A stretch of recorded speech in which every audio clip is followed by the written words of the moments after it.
Thanks for everybody that's joining online. Just make sure your mics are muted, please. Thanks. All right, we officially start at 11:30, but I want to take a couple minutes. First of all, welcome and good morning. Thanks for kicking off our Blueprint for Wellness for 26. Today's our first event. Dr. Cooper will be here back in March, Series 2.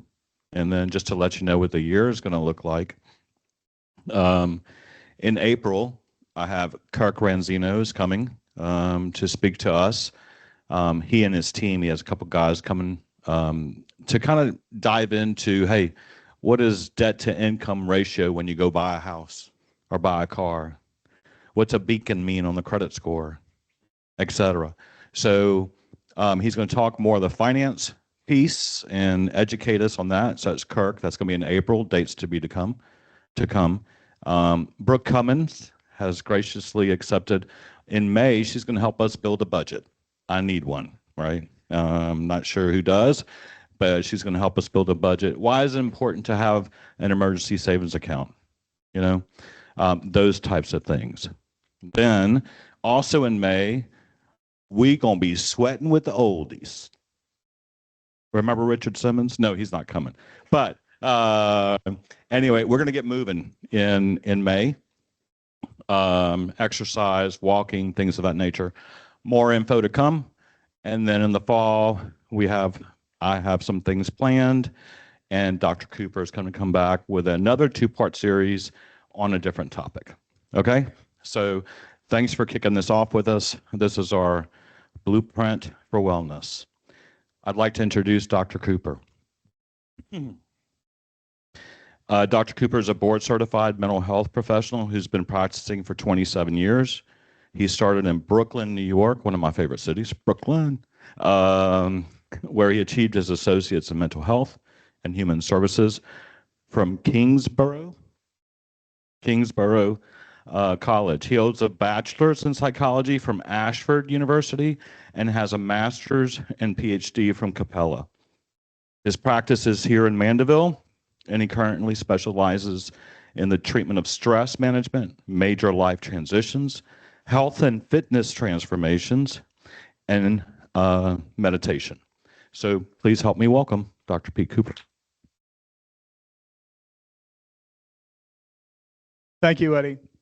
Thank you, AVALA, for having me here, and thank you all for being here with me today. I want to start with a round of breathing exercises. And I know a lot of times, or sometimes, people roll their eyes when they hear, oh, we're going to do some breathing exercises. But it's not some hippy-dippy, ethereal mumbo-jumbo. A few years ago, the DoD, the Department of Defense, started using breath work and meditation, but specifically breath work, with the Special Forces, Green Berets, Navy SEALs, people of that nature. So if anyone rolls their eyes, it's some kind of ethereal mumbo-jumbo. There's definitely something to this. For people in the midst of combat situations, boots on the ground, it is evidence-based. This goes back thousands and thousands and centuries of years ago. And now over the past 50 to 60 years, medically, it's been verified and quantified as it being beneficial. So there is something to it. So we'll start today with one of my favorites. There's hundreds of different breathing exercises that can be done, but we'll start with the 4-7-8. And anyone that might be familiar with this and is already a practitioner of breath work and the 4-7-8, we can do it again. Let me also preface, breathing is the most basic, elemental part of life. So in utero, once we have all of our organs, fully functioning organs in utero, and certainly from the moment that we're born and the cord is cut, we are breathing diaphragmatically. And so, it's great that we have medical professionals here. I'm not a medical doctor, but there's an organ in the body called the diaphragm. And it's an inverted bowl-shaped organ below the lungs and above the stomach. And the function that it serves is, as we inhale, it inverts on itself, so then it turns into a bowl-shaped organ, pushes the stomach down so that the lungs can lower and expand and get optimal levels of oxygen into the blood. And that is basically the purpose of why we breathe, other than so that we don't die. We breathe so we can get optimal levels of oxygen into the blood so that the blood can deliver nutrients and other things to the vital organs. So as we do this, I want you to focus. You can either put your hand on your belly button, lower abdomen, and as you inhale, I'm going to walk you through this, but as you inhale, just kind of either feel or visualize your belly going out towards me, towards the other side of the room. And as you exhale, either feel or visualize your belly button going back towards your spine. Now, don't force it. You're not like pushing it in, but nice and gentle. As you exhale, you're going to feel that going back towards your spine. And we're going to inhale through the nose and exhale through the mouth. If anyone has any kind of respiratory issues, a cold, congestion, do the best you can. And you can also certainly breathe through your mouth and exhale through your mouth. And I'll count it off. So remember, in through your nose, belly button out towards the opposite side of the room, exhaling, navel, belly button towards back your spine, okay? So and the way that this works, we're gonna inhale for a count of 4, we're gonna hold for a count of 7, and then exhale for a count of 8, all right? Ready? 1, 2, 3, 4, hold, 2, 3, 4, 5, 6, 7, exhale, 2, 3, 4, 5, 6, 7, 8. Rest. I'm going to do a couple of rounds. Ready? Inhale. 1, 2, 3, 4. Hold. 2, 3, 4, 5, 6, 7. Exhale. 2, 3, 4, 5, 6, 7, 8. Rest. We'll do two more rounds. Ready? Inhale. 2, 3, 4. Hold. 2, 3, 4, 5, 6, 7. Exhale. 2, 3, 4, 5, 6, 7, 8. Rest. One more, last round. Inhale, 1, 2, 3, 4. Hold, 2, 3, 4, 5, 6, 7. Hold. Exhale, 2, 3, 4, 5, 6, 7, 8. Very good. How do you feel? Calmer? More focused? Now, by the way, this takes practice. So it's not like your whole life is going to change just by doing this in a couple minutes. And the beauty of breath work is we have to breathe anyway. The average person, depending on their body mass, depending on their gender, depending on several factors, we can't go more than what is it, 5 minutes maybe before clinical death. So we have to breathe anyway. So it's not like you have to be at the gym or dedicate separate amounts of time to do it. You just have to be aware of it. Another thing I want to mention, as I mentioned or alluded to a few minutes ago, when we're first born, and like I mentioned, we are naturally breathing diaphragmatically, and I'm going to tie this into how this all becoming your best self is. But once we're first born, we're breathing diaphragmatically, as I mentioned. Can anyone guess what happens around toddlerhood, which, 18 months, 24 months of age? What tends to happen? We stop breathing diaphragmatically. And the reason for that is social conditioning begins. So once we start to crawl on our own, and toddle around on our own, we start to hear things like, stop that, come back here, put that down. So, and it's necessary, mind you, to keep parents, caregivers, whatnot, to keep us safe because we're toddling around and we're moving around on our own. But that poses a lot of dangers, right? Because we're not conscious yet, socially conscious. We don't have that developmental ability yet. So when we're chasing a butterfly across the room or across the road, we don't know that that's dangerous yet. When we reach up for on the stove, we don't know that we can be burned severely, what have you. So we have to hear these things. But what happens unconsciously is fear starts to get ingrained in us. Mind you, like I mentioned, it's a necessary fear. It's an appropriate fear. We should be afraid of burning ourselves on the stove. We should be afraid of running out into the street without noticing what's going on. But that fear eliminates the ability or our awareness to breathe diaphragmatically. And then we start to breathe up in our chest. And unfortunately, most people are never taught to breathe diaphragmatically ever again. So it goes on for the rest of our lives of this shallow breathing. And inherently, that causes stress, inherent stress, never mind external stressors, because our blood is not being oxygenated on optimal levels. So I've made it one of my life purposes to teach people to do this as a regular means of existence. So it is doable and it is possible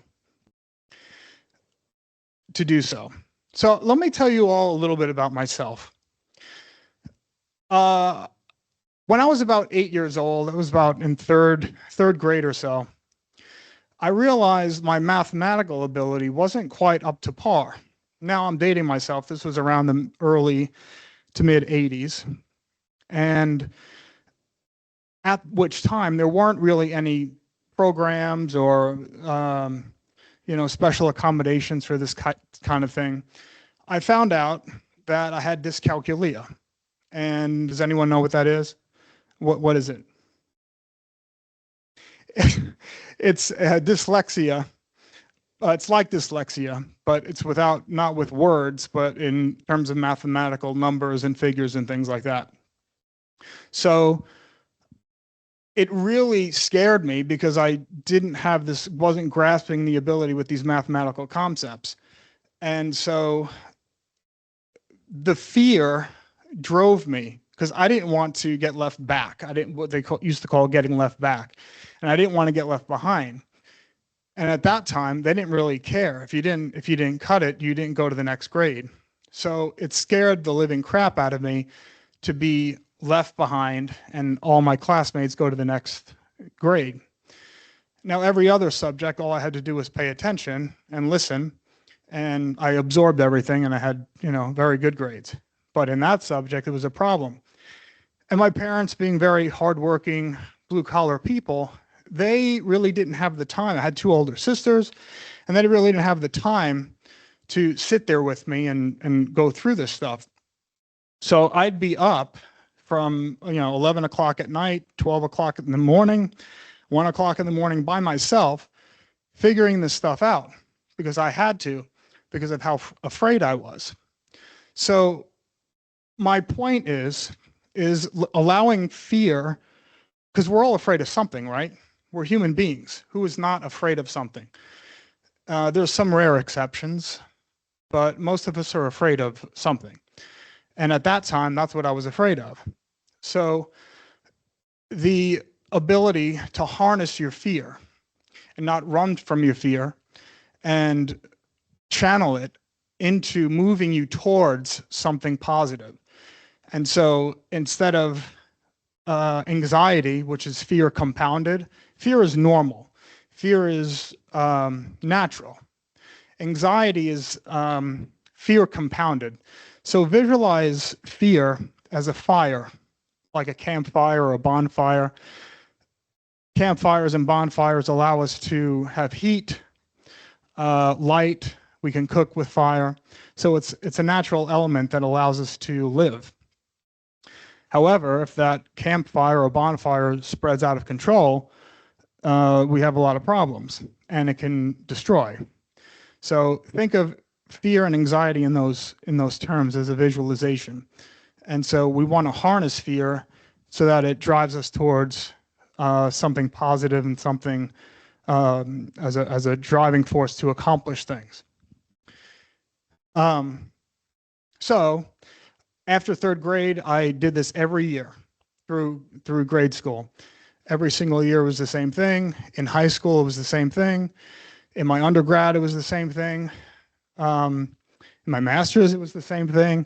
And in the fourth chapter of my dissertation, it was the same thing. It took me probably 4 years longer than it would take a person to, quote unquote, normally complete a PhD because of this. But I did it. And by that point, I just had these goals that I wanted to achieve, so I did it. So be aware of that. Anytime you're afraid, reticent in something, don't push the fear away. Don't try to distract yourselves. I'm going to get to that in a little bit with distractions and stuff, but don't allow fear to turn into anxiety and to cripple you. Harness it, okay?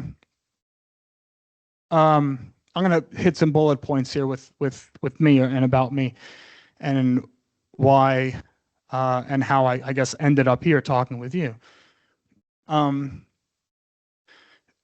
Sometime around high school, along with all of these difficulties, I started also recognizing and realizing that I wasn't quite like most other people. And long story short, years later, about 6 or 7 years later, I realized I got diagnosed with bipolar 2. And so for years, I was like, well, I don't see things the way other people do, and I don't feel things the way that other people do. I realized that I felt things a lot more intensely than other people do. And essentially, that's what bipolar disorder is in an extreme nutshell. I can go on and on about bipolar disorder, but in a nutshell, it's people feeling things very intensely. So I've learned through a lot of trial and error, a lot of hardships, a lot of pain, a lot of bad decisions, that I can harness my emotions and channel them, not only fear, but other types of emotions, and using it as a superpower. It doesn't have to be something that destroys my life. But the key was that I didn't give up. I refused to give up. And has anyone here ever felt like giving up in their life because they were stressed or confused or, right? Yeah, felt like giving up at some point.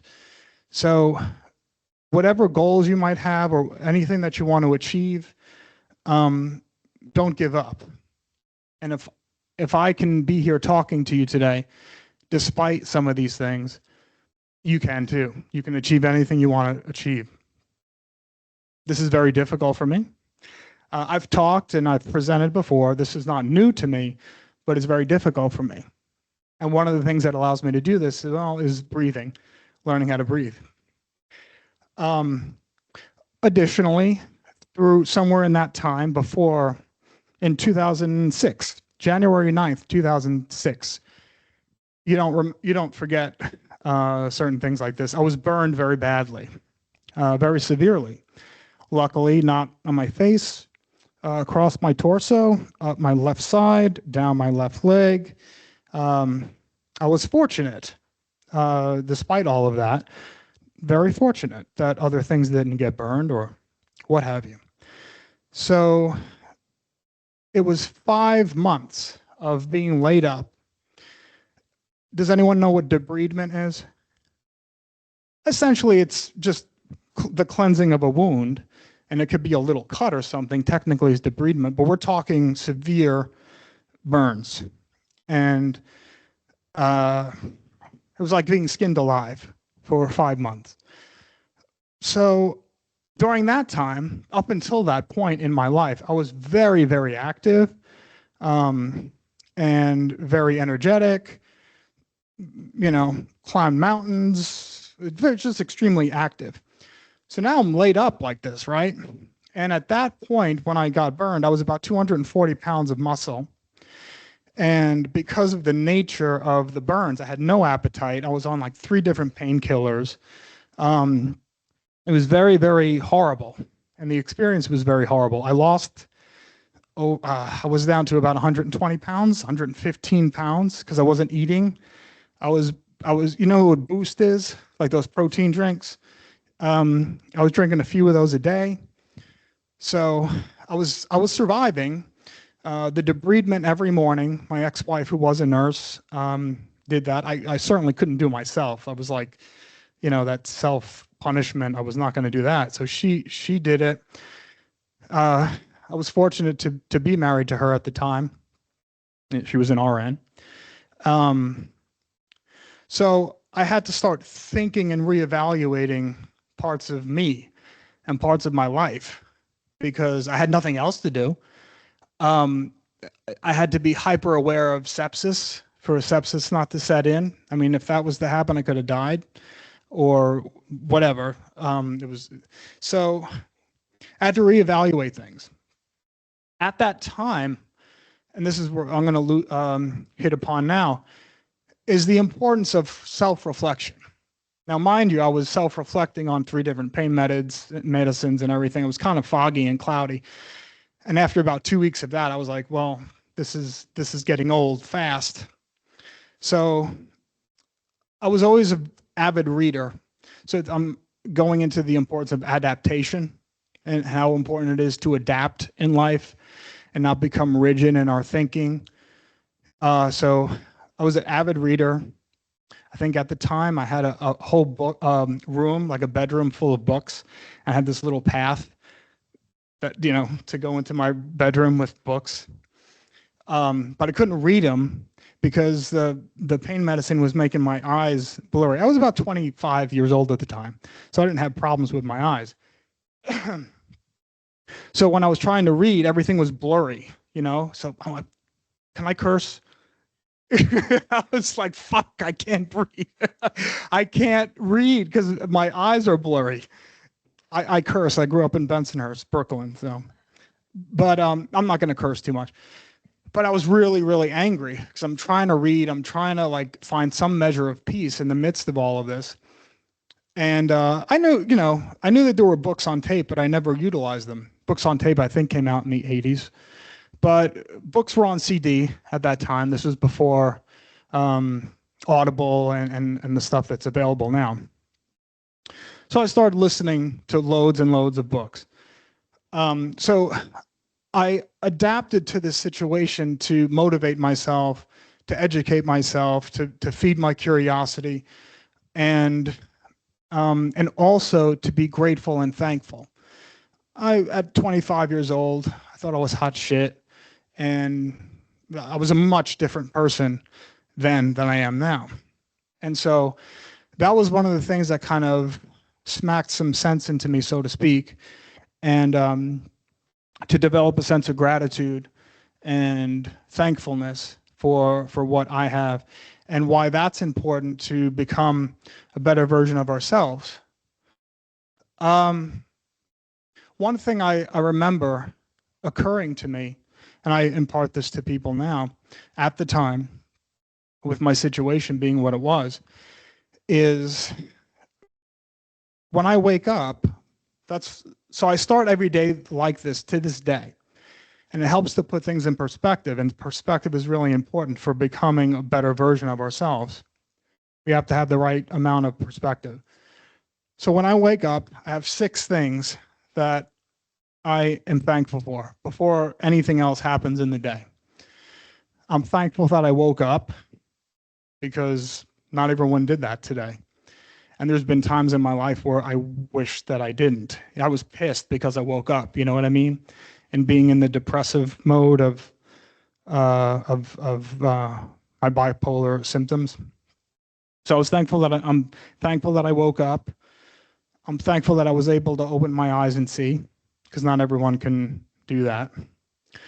Thankful that I can hear the birds chirping or rain or whatever, or hear the alarm going off. Able that I can feel the temperature in the room. on my skin, the ability to be able to feel, the ability to swing my legs over the bed and put my feet on the ground and stand up and walk to the bathroom or whatever, because not everyone can do that. Smell the coffee, right? So I'm thankful for my five senses, because I do have them. They're starting to, at 48 years old, they're kind of diminishing a little bit, but they're still there. So being really thankful and appreciative for what we have, and being able to adapt. So these are other key factors of being able to become better versions of ourselves. So I want to touch upon something here that's really important. 24 years ago, and the time frame there is important, research started going into something that four major things have been markedly on the increase in the past 24 years, without question. This is not my opinion. This is not my personal experience or anything. This is a quantitative and qualitative reality in North America. These are North American studies, by the way. I'm not sure of other countries or other continents what the data set there is. So four things are markedly on the rise, noticeably, what we would call statistically significant increases. One is depression. There's more people depressed now, without question, than 24 years ago. More people are isolated now than 24 years ago, incredibly. Now, with isolation, that's both real and perceived. So in other words, more people are physically sequestering themselves off from other people. They're staying in their rooms more, they're alone more, and they're feeling more isolated. So they could be at a party, at a football game with 80 plus thousand people, and feel alone and feel isolated. Anxiety is markedly on the rise, more than ever.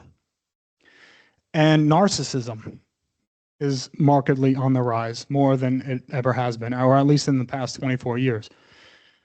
Can anyone guess what the time frame, why that's relevant in these studies? Speak up, it's okay. You're on the right track, not exactly. Bingo. Excuse me.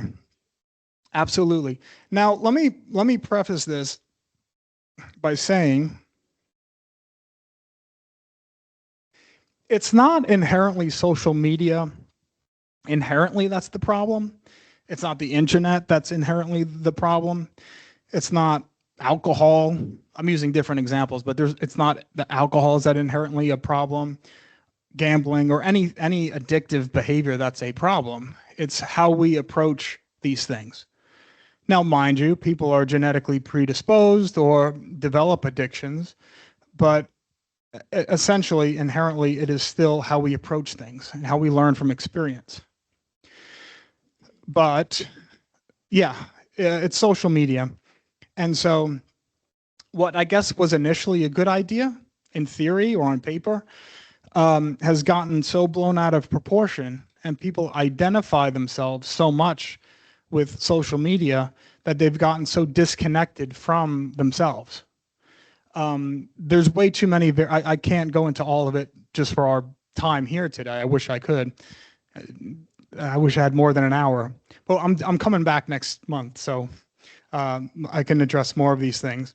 But it's how we use these devices and tablets, computers, phones, that's actually ironically disconnecting us from each other.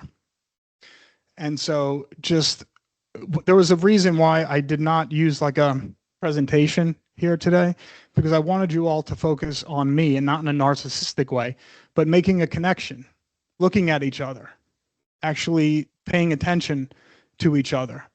That's something that is another factor why we feel so depressed and so anxious and so alone, right? So let's look at each other. Let's converse with each other. Let's talk to each other. We need to connect with each other more than ever. Not only is it more important than ever, but it's becoming more necessary. Now, I'm not some anti-tech person. Technology is great. We're using it right now. We're using technology right now. It's wonderful. It has its uses. It has its benefits. It's beautiful. It's wonderful. But there's always two sides to a coin. So I just want to, in order to become our best self, we have to understand who self is. Who are we? What is that? And it's not going to happen with inordinate amounts of time spent disconnecting from ourselves and wanting to be liked by everybody else or wanting to be accepted by everybody else. So what, you know, when we make a post or something on social media, this was one of the things we started to research years ago, and that we're still finding. We started to look at what is the emotional impact of social media. And I'm also not beating up on social media.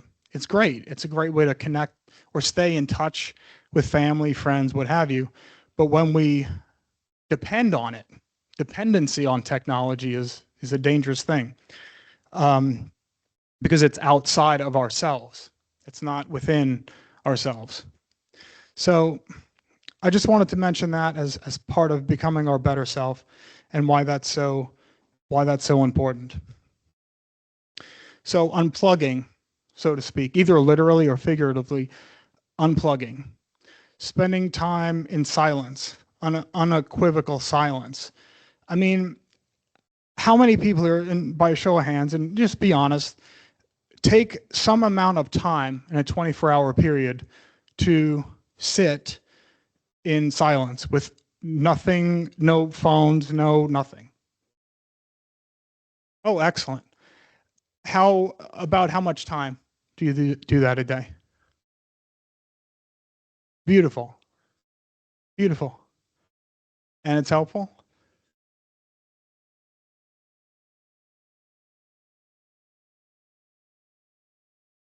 Okay. So it's an excellent way to connect and understand what we process, why we think what we think, why we feel what we feel, managing and ascertaining what we do, and managing our, being mindful of our behavior. So one of the questions, I'm going to go to a question or two today. There was questions from the floor that had been submitted.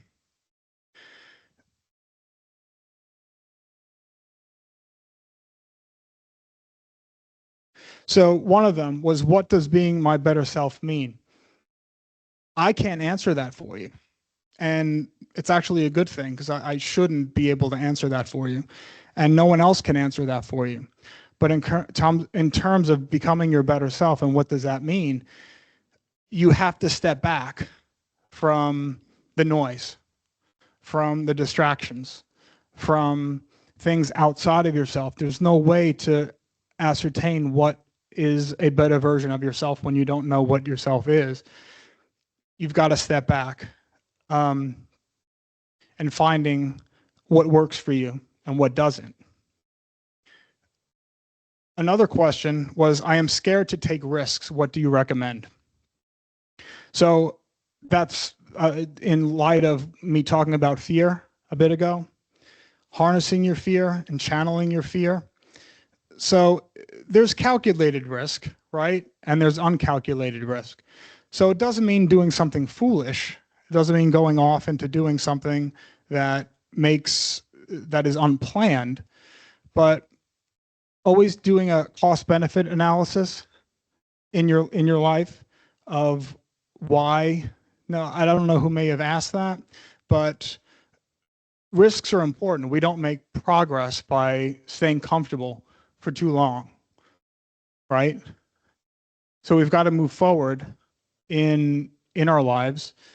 Staying stuck is not ideal, right?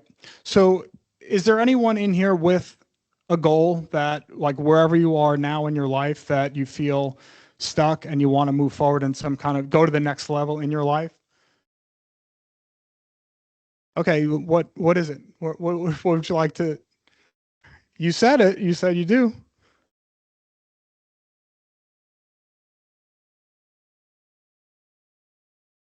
Okay, so does anyone have something that they want to achieve in their life that they're not there yet? What is it?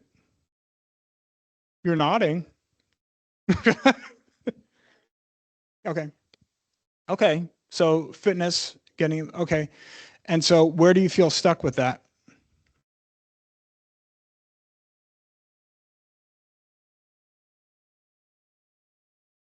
Okay. Okay. So feeling what's lacking is the motivation?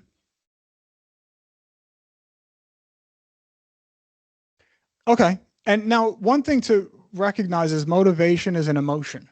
Okay. It's not anything more or anything less. It's purely an emotion. So in being motivated, here's the irony. So human beings basically operate off of three modes of existence and functioning. What we think, our cognitions, what we feel, our emotions, and what we do, our behaviors. And so motivation is great. Feeling motivated is like fuel in the tank. Think of ourselves as a vehicle, and motivation being the fuel in that vehicle. We can't go anywhere without gas. We can't go anywhere without it. But so it's great to feel that more often, have a full tank. But our behavior overrides emotions. Okay, either immediately or over time. I know it's overly simple, and it's not easy. Simple and easy are two different things.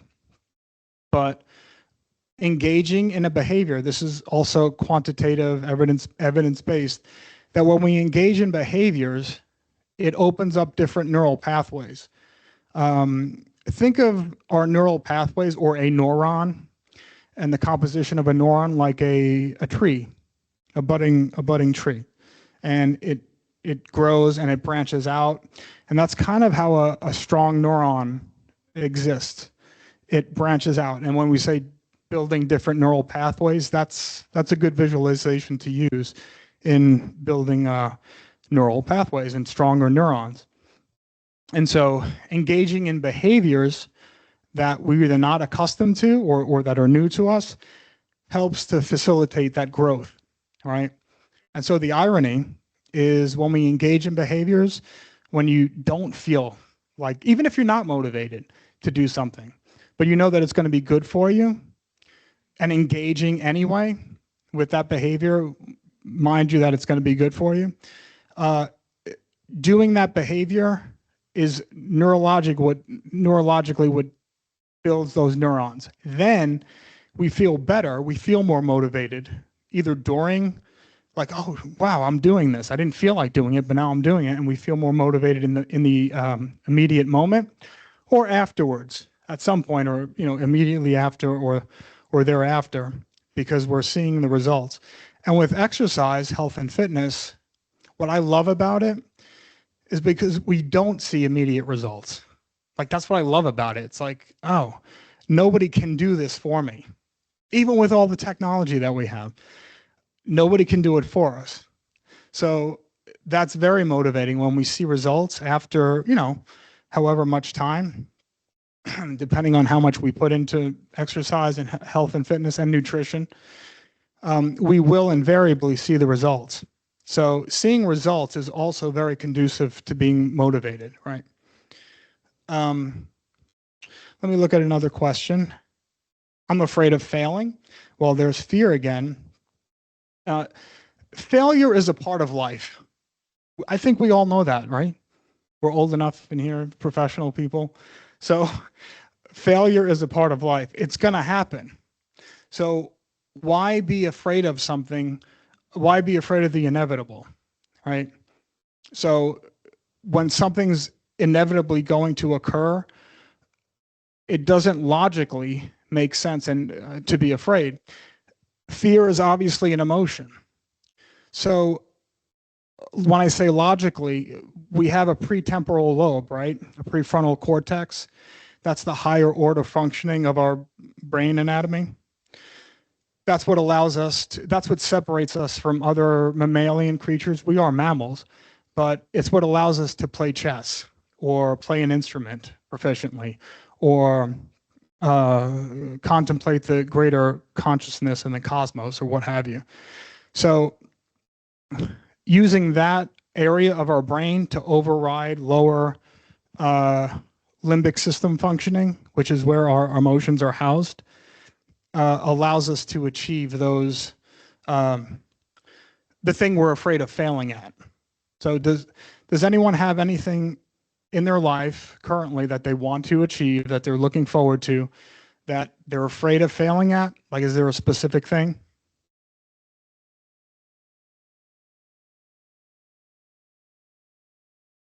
What is it? Okay, be more specific. Okay, where are you at now in your? Okay, no, I mean, what level of education do you? Okay, so you're 4 years in, and what are you most afraid of? Like, what makes you reticent in going forward? Okay, okay, so I think this alluded to another question too. Thank you for sharing it. So many times we forget how powerful and strong we really are. When we're either depressed or afraid, we forget how much we've actually been through or accomplished in our life. We forget it. When we're afraid or anxious, that limbic system, that midbrain level of functioning, overrides the higher order consciousness. And so when that happens, when that occurs, we forget how powerful and strong we really are. In other words, the things that we've overcome and been through. And I'm looking out here at these beautiful people. I know that you've all been through some shit. You know, there's no doubt about it. And so we forget that. So you've achieved a bachelor's degree. You've done it. And in a lot of ways, our undergrad is harder than a master's and a PhD. When we get to the master's and the PhD level, it's like more about jumping through hoops. It's about following directions, you know, and like doing exactly sort of what you're told. But in undergrad, we got to take so many more different kinds of classes, right? And so it's a little harder to hone in and focus on something. So you've done that. So don't let that stop you from going to that next level. Don't let the fear stop you. If that's something that you want to achieve, you're smart, you're bright, you're capable. You all are bright, capable people. And you're all sitting here with me, so it's not over yet. Your life's not over. So remember how strong and powerful and capable that you all are. Another question was, what's the easiest way to start the change? I wish there was an easier way than to just start. I know it sounds stupid and so overly simple, but it goes along with what I was saying earlier. Initiating the behavioral change when you don't feel like it, you know, you have to at least have a vision, though. You have to know that's the first start. That's the first step in starting the change. You've got to know where you're going. I used that analogy a bit ago of we're a vehicle, and so it's kind of like if we're in a vehicle and we got plenty of motivation, our tank is full, right? And the vehicle is operating on all cylinders, and it's phenomenal. If we don't have a destination, we're going to keep running out of gas because we're just going to keep riding around, and we're not going anywhere. So you have to have a vision. You have to have something that you want to achieve for yourself and visualize that. Anyone who's successful in life, they've been able to visualize, see in their mind's eye where them doing it, them being there and achieving it and like literally visualizing it. So that's really, really important. And once you have that, start that change, whether it's health and fitness, whether it's something on an academic track. Visualize yourself there. Visualize what you want in that. Visualize what you want in that. And just start. I wish there was another answer to it, but there's not. Just start. Let's see, we'll do a couple more questions and maybe I'll take some. Does anyone have any questions from the floor here?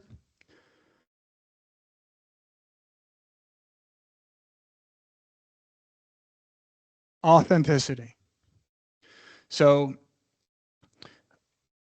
thank you for mentioning that. So in order to be real with ourselves and authentic, yeah, we can't lie to ourselves.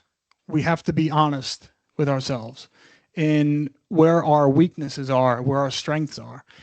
So that's something I advocate for also on a periodic basis. Take an old school piece of paper, like one of those, draw a line down the center of the page with a pen or a pencil. By the way, there's neurological benefits to kinesthetically writing things. I'm not going to go into the whole thing of that, but take a pen or a pencil and write. All right. And draw a line down the center of the page, and on one side do a list of weaknesses and do a list of strengths. Because when we do that, we know where. It's a good way to take like an inventory of ourselves. And by taking this inventory, we can be real, right? And it helps if we have someone that's honest with us too. But here's another question. How do you sustain your better self amidst times of crisis, challenge, and difficulties? It alludes back to what I said earlier. Remember what you've been through. Remember past challenges, difficulties, hardships that you've overcome. And it helps to put you in a present state of mind to know, like, if I've accomplished that, I can definitely accomplish this. This might not be easy, but that wasn't easy either. And I made it through. Another question, I feel insecure. What can I do to ease my insecurities? It's kind of hard to answer that. I'll do my best, but it depends on what someone's insecure about. Does anyone want to fess up and who asked this? Okay. It depends on what you're insecure about. But we all have insecurities. It's part of being human. So we're not like robots or anything. So we're real, living, breathing human beings. So we're not alone in our insecurities, but here's the key. Do not allow your insecurities to define you. They're a piece of the puzzle. We're all a conglomeration of a whole. So take that insecurity, whatever it is, even if it's a few insecurities or several insecurities, it does not define who you are as a person.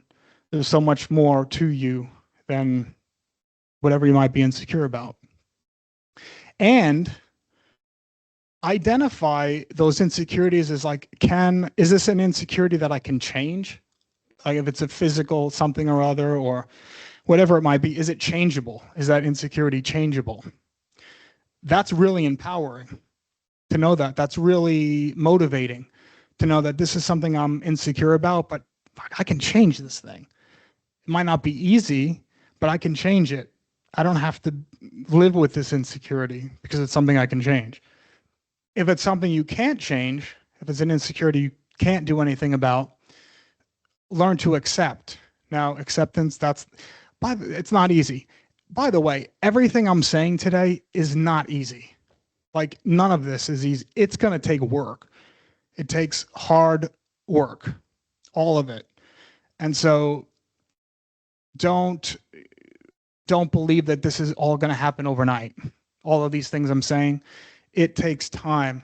It takes effort. It takes consistency. It takes dedication. So consistency, daily work on this stuff, whether it's the breath work, whether it's meditation and breath work meditation's more advanced than breath work, but whatever it is you want to achieve, you have to do it every day in some way, shape, or form. It doesn't just happen for you. It's not going to happen for you. And everyone sitting here in this room, you're worth something. And you got here today because you're worth something, despite your insecurities. So remember your strengths. You know, when you do that list of strengths and weaknesses, remember your strengths and harness your strengths to override or at least build up your weaknesses to competency levels. All right. So that's a good way to put those things into actual practice. Everything I'm saying here today are just words. Some guy standing up here saying these things. Yeah, I mean, there's a reason I'm here to do this, but it's just some guy saying this stuff. It's true. I'm not lying to you. It's true, but it's just words. Unless you put these things into practice, they don't mean anything. My degrees on my office wall don't mean shit if I don't put those things into practice. Otherwise, it just means I jump through hoops. You know, it's a piece of paper on the wall. So implementing these things, that's when they mean something. You know, that's really, really important to remember. I'll do one more question. How do you give up habits that I know are holding me back? Or how do I give up habits that I know are holding me back? It depends on the habits. You know, again, I'm trying to do my best. I'm just looking at these and answering them now. I didn't look at them before. Okay, think how those habits, if they're holding you back, you got to be real, you got to be authentic, right? But look at how these habits, look at the consequences that in the realist way that these bad, I'm assuming they're bad habits, what kind of consequences these bad habits have yielded, have manifested. So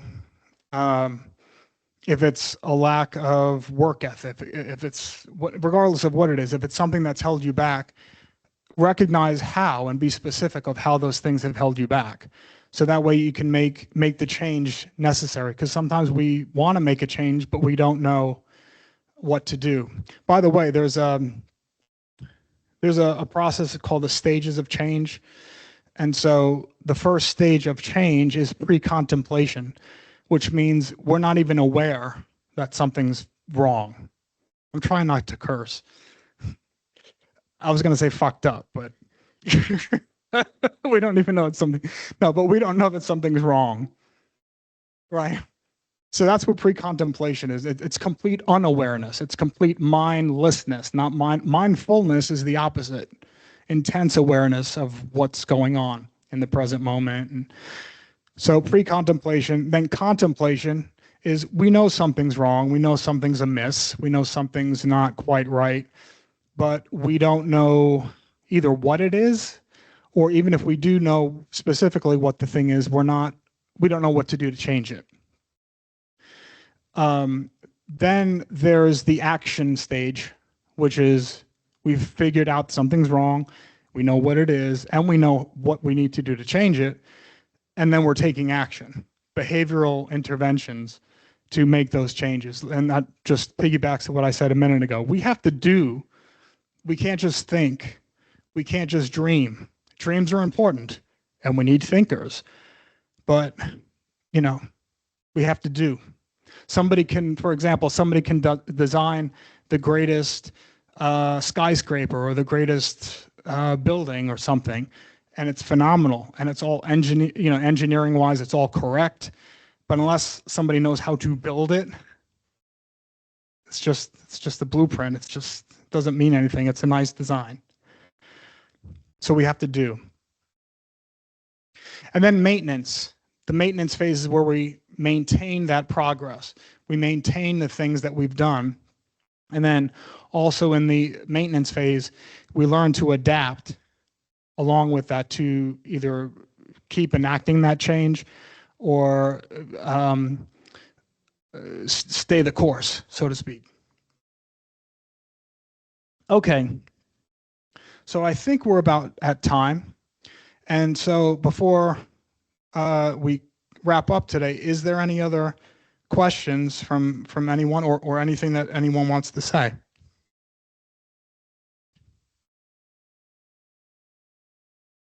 All right.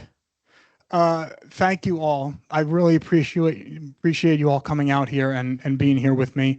And I'll see you next month, and we'll go more into the why, the hows. Today was more of the why this is all important, and next month we'll go into more of a nuts and bolts, how to enact these things and put them into practice, like I mentioned. So thank you, Eddie. Thank you, guys. Date for next month? Yeah. Oh, we have cards here, so if you're interested in getting a business card from me, you certainly can. Next month, I'll announce the dates probably in the next 2 weeks. He's coming back next month. We'll have him in the fall, too, for another series on another topic. But next month, March, whatever we decide, he'll follow up on today's lesson. So I hope this was impactful for you. I know it's a serious topic, but we need to hear it. I need to hear it. I believe all of us. I want to become my better self. Do you not? And I think the first step for me is look in the mirror, Charlie, and be real. And be authentic with yourself. And be honest, right? So I hope this was very impactful for you. And we look forward to seeing you in March. Date to be determined. Okay? Thank you, guys. Thanks, everybody online.